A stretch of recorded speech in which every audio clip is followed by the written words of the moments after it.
Sometimes a single moment hides inside many years of pain, waiting for the right time to rise and change everything. What I am about to share began quietly, but it grew into something that shook my world, my family, and my heart.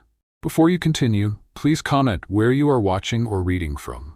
Let us connect as one family and continue to pray for one another, no matter where we are in the world. My name is Amina Sule. On 14th March 2016, I was 19 years old, and I believed my life already had a clear path. I did not know then that I was walking on a road filled with fear, silence, and questions I was not allowed to ask. I was born into a strict home. Faith was not just belief, it was law. It decided how we dressed, how we spoke, how we ate, and how we thought. From childhood I learned that obedience was safety. Silence was wisdom. Questions were danger. Our house was always loud in the mornings. The sound of prayers, the smell of dust mixed with cooked food, and the heavy voice of elders filled the air. I followed every rule carefully. I covered myself well. I lowered my eyes. I memorized what I was told. Everyone said I was a good girl, but inside me, something was missing. At night, when the house slept, I often lay awake on my thin mat, staring at the ceiling.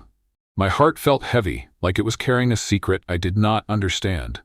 I believed in God, but I did not feel close to Him. I feared Him more than I loved Him. I was always afraid of making a mistake that would bring punishment, shame, or rejection. I saw fear everywhere. Fear in my mother's eyes when she corrected me. Fear in my father's voice when he warned us. Fear in the community when anyone stepped out of line. Outside our home, life was not kinder. At school, I learned to hide my thoughts. I learned to agree, even when I did not understand. When I once asked a simple question about faith, the room went quiet. The teacher looked at me with sharp eyes. This is the part of my story where pain did not win, even though it tried with all its strength. By this time, I was completely alone. I had no home, I had no job, I had no protection. I moved from place to place, sleeping near closed shops, behind buildings, or under trees when the rain allowed it. My body grew thin, my clothes tore. Hunger became my daily companion. People did not just ignore me, they hunted weakness. Some recognized me and mocked me loudly. Others blamed me for bad things happening in the area. A few men pushed me away from public spaces, showing me that I no longer belonged anywhere. Children were warned not to come near me. I became a lesson of shame. The persecution reached deeper levels. One night, a group followed me. They threw stones and dirt. They showed me through their actions that my life had little value to them. I fell and hurt my leg badly while trying to escape. No one helped. No one cared. I lay there in pain until the street became quiet again. My body was broken. I dragged myself to a hidden corner and stayed there for days. The wound became infected. Fever came. My vision blurred. I thought this was how my life would end, alone, rejected, and forgotten. But even there, I was not alone. In my weakness, I felt a presence again. Not strong like before, but gentle and close. Jesus showed me that suffering was not punishment. He revealed to me that my life still had purpose. He showed me care when humans showed me cruelty.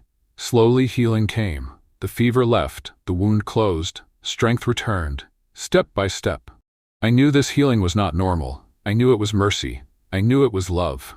Soon after, a small group of believers found me. They did not ask questions with anger. They helped me clean my wounds. They gave me food. They treated me like family. Through their actions, I saw the same love Jesus had shown me. But persecution did not stop. This chapter begins at the point where my hidden questions stopped being quiet and started demanding an answer. By this time, I was still Amina, still 19, still living under the same roof, but I was no longer the same inside. Something had shifted. I felt it when I woke up. I felt it when I walked through the market. I felt it when I prayed, and felt empty afterward. One afternoon, the sun burned hard on the ground. I was sent to fetch water. As I stood in line, I saw a woman sitting alone under a tree. Her clothes were torn. Her face showed pain, not from hunger, but from rejection. People passed her without looking. I later learned she was cast out because she chose a different faith. The elders had warned others not to speak to her. That image stayed with me. That evening, I felt fear grow in me. I began to realize that choosing truth could mean losing everything. At home, the pressure increased. My parents watched me closely. My movements were questioned. My silence was noticed. My mother warned me often about shame and disgrace. My father reminded me of punishment and honor. They did not beat me then, but their words were heavy. Their looks were sharper than sticks. At night, I began to pray alone, not with learned words, but with a broken heart. I did not know who exactly I was speaking to, but I felt the need to ask for direction. I asked to be shown the right way. I asked for peace. I asked for understanding. This prayer was quiet but desperate. Days later, small changes began. I felt drawn to kindness. I felt drawn to forgiveness. I felt drawn to love without fear. I noticed that whenever I thought about these things, my heart felt lighter. Whenever I thought about rules and punishment, my chest tightened. This inner change did not go unnoticed. One morning, my aunt confronted me in front of others. She accused me of changing. She told me I was becoming dangerous. She warned that people like me bring curses to families. Her words caused others to gather. I felt surrounded. My hands shook. My mouth went dry. From that day, whispers followed me. Neighbors stopped greeting me. Children were told not to play near me. At school, my seat was moved away from others. Teachers watched me with suspicion. I felt like I was carrying a mark on my forehead. Then the persecution became physical.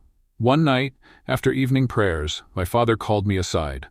He questioned me strongly. He accused me of dishonor. He believed I was abandoning everything they taught me.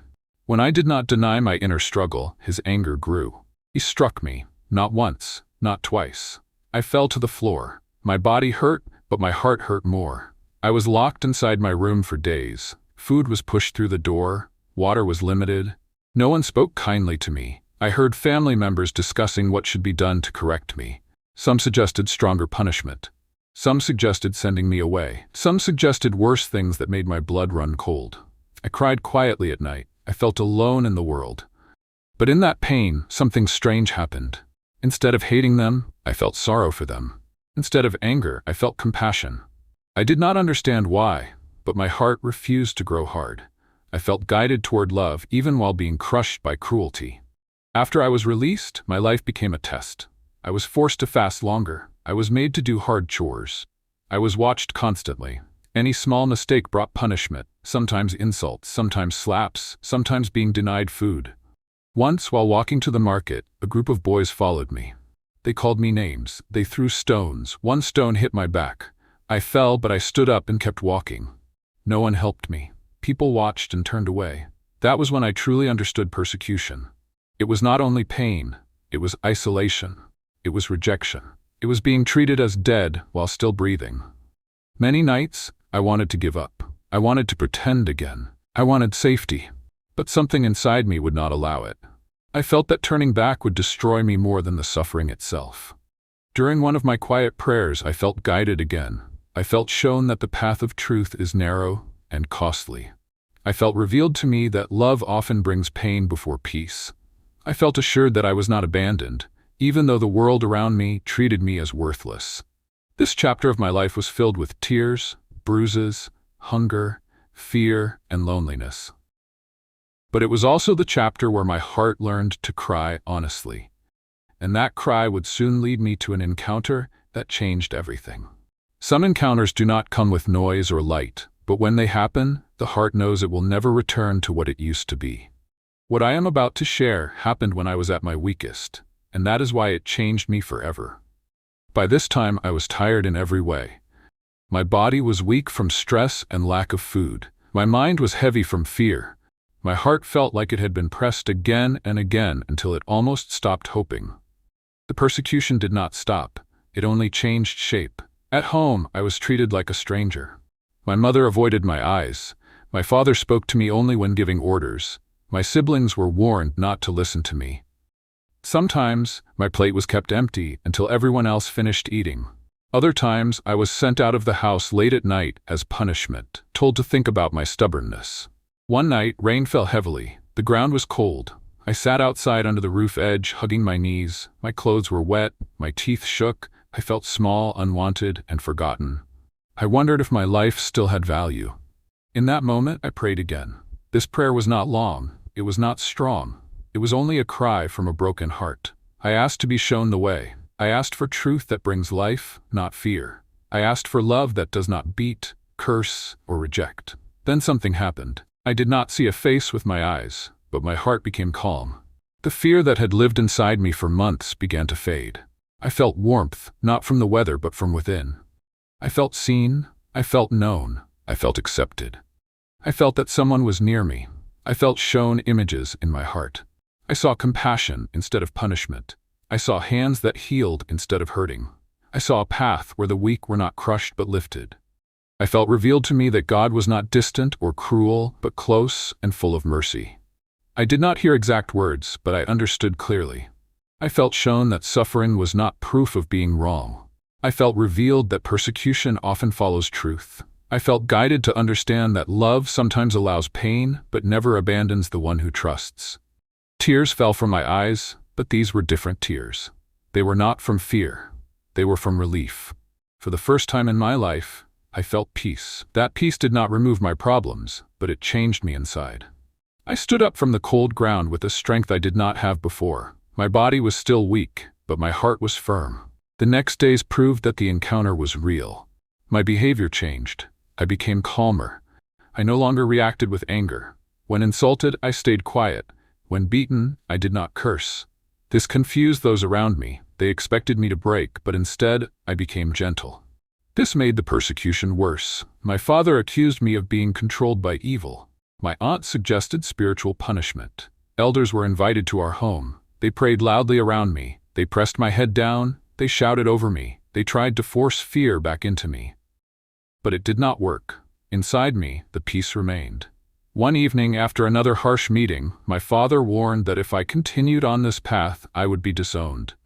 He showed me that I could lose my name, my family, my protection, and my future. He believed fear would save me. That night, I did not sleep. I thought about being alone. I thought about hunger. I thought about danger outside. I thought about death. These thoughts were real and terrifying, but deeper than the fear was a quiet strength. I felt guided not to deny what had been revealed to me. I understood that this encounter had changed my direction forever. I was no longer only searching. I had found something worth suffering for. The persecution had not ended. In fact, it was about to reach its highest point. But now, I was no longer walking blindly. I had been shown the way, and choosing to walk it would cost me more than I ever imagined. Some choices do not end the pain. They reveal how deep the pain can go, and how strong the heart must become to survive it. This final chapter begins when I chose to walk the way I had been shown, even though I knew it could destroy everything I had left. After the encounter, I could no longer pretend. My face showed peace, and that peace made others angry. In my world, peace without fear was seen as rebellion. The persecution became open and cruel. One morning, before the sun fully rose, my father sent me out of the house. He showed me that I was no longer welcome under his roof. My clothes were thrown after me. I stood outside barefoot, shaking, while the door closed. I heard the lock turn. That sound stayed in my ears for many nights. I walked without direction. The road was dusty. People stared. Some recognized me and whispered. Others pointed. Children laughed. Adults shook their heads. No one offered help. I slept behind a closed shop that night, curled like a child. Hunger burned my stomach. Fear followed every sound. Days passed like this. Sometimes I begged for food. Sometimes I was chased away. Once, a man slapped me for mentioning faith. Another time, a woman poured dirty water on me and told me I deserved worse. At night, I hid from men who looked at me with danger in their eyes. I learned to stay awake. I learned to stay quiet. This was persecution without mercy. My body became thin. My skin bruised easily. I fell sick more than once. When I tried to rest near a public place, guards pushed me away. They treated me like trash. They believed I had no right to belong anywhere. But even in this suffering, something remained alive inside me. I remembered what had been revealed to me. I remembered that love does not leave, even when people do. I remembered that truth is often followed by pain before freedom. One night, while hiding near an old building, I collapsed from weakness. I thought my life was ending.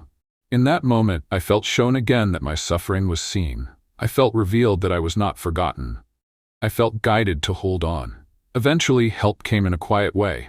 A small group of believers found me. They did not shout. They did not judge. They washed my wounds. They gave me food slowly. They hid me when danger came. Some of them had scars like mine. They showed me that persecution was shared by many across the world. Even then, danger followed. Threats came. Stones were thrown at the house where I stayed. Once, men came at night searching for me. I was moved from place to place. I learned to live with fear again. But now fear no longer ruled my heart. I had lost my family. I had lost my home. I had lost my old identity. But I had gained truth, peace, and a new life. Today I share this testimony not as a victim, but as a witness. Many like me are still suffering. Some are beaten, some are imprisoned, some are killed. Their only crime is choosing faith over fear. If you are reading this, I ask you to pause. Please pray for persecuted believers across the world. Pray for strength, protection, and courage for those who suffer because of their faith. Pray that hearts filled with hate will be softened by love. And if you desire to turn away from sin and walk a new way, you can do so now. With a humble heart, acknowledge your need for forgiveness. Believe that Jesus saves, heals, and restores.